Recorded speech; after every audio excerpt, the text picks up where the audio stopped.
This plaque proves that the Army Air Forces and Ford were ready when war came. Dedicated June 16, 1941, 6 months before Pearl Harbor.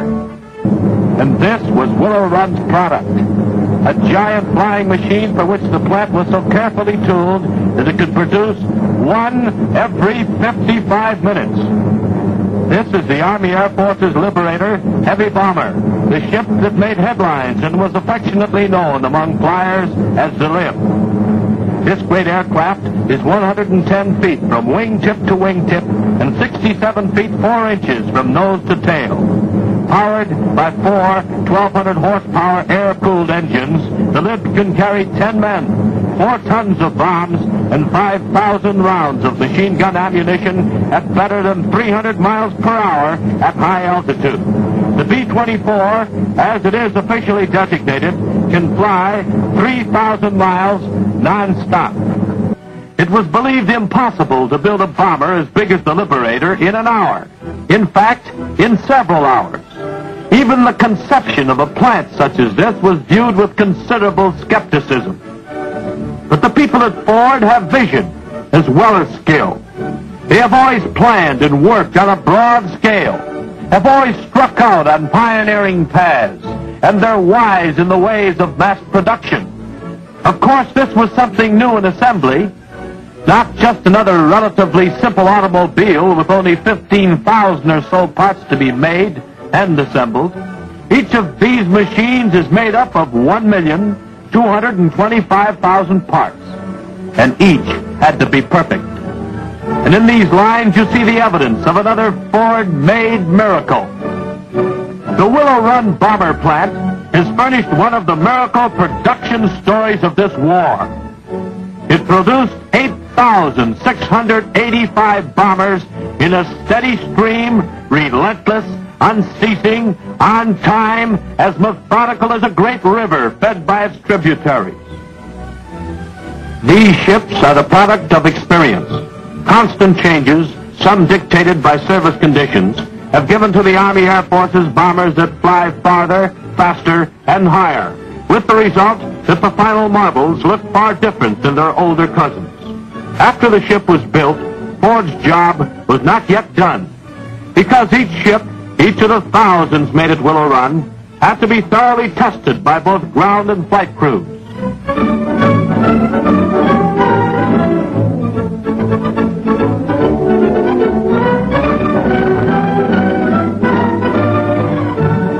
The 50 caliber machine guns were fired, and steel bullets buried themselves in the sand pit.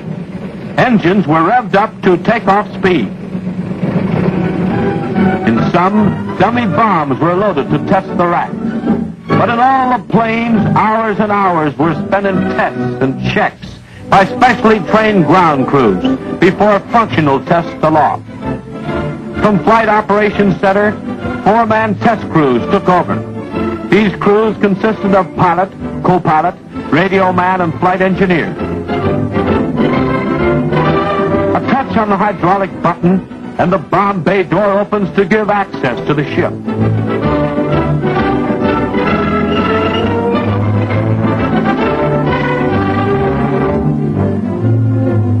Engine start.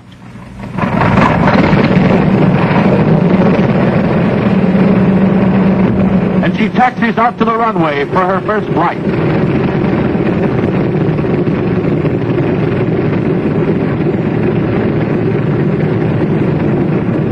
The big ship gathers speed rapidly, racing down the runway for a full power takeoff. We're airborne and the wheels are retracted into their wing well.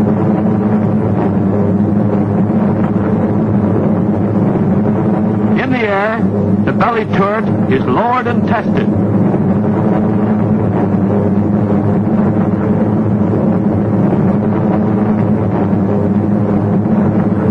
Each of the 4 propellers is fully feathered. When the pilot readjusts the blades, the rush of wind will again start the engine.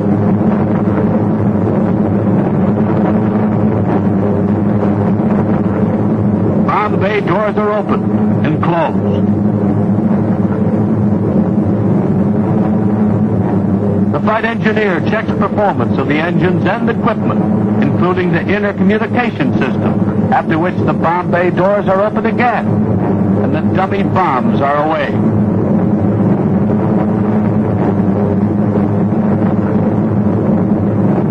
Test completed, our ship peels off. This ship is strong, with strength built in by skilled brains and hands. With all the experience that Ford has gained over the years of mass production. For the Army Air Forces, it has strength to fly and fight, and return to fly and fight again and again. The pilot signals the control tower and prepares to bring her down. We will soon see for ourselves how this modern miracle of mass production has been performed. Okayed by the tower and lined up with the runway, we are bringing in 20 tons of bomber at better than 100 miles per hour.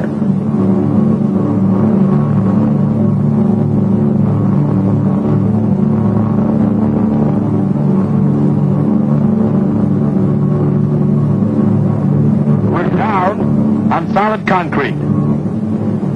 The pilot again calls the control tower and is assigned a position on the apron.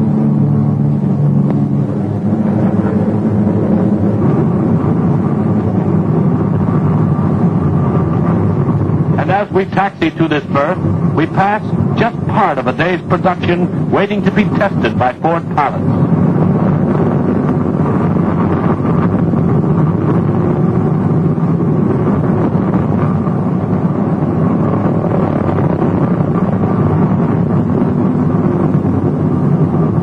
The flags wave our pilot to his position, and we are grounded at fabulous Willow Run.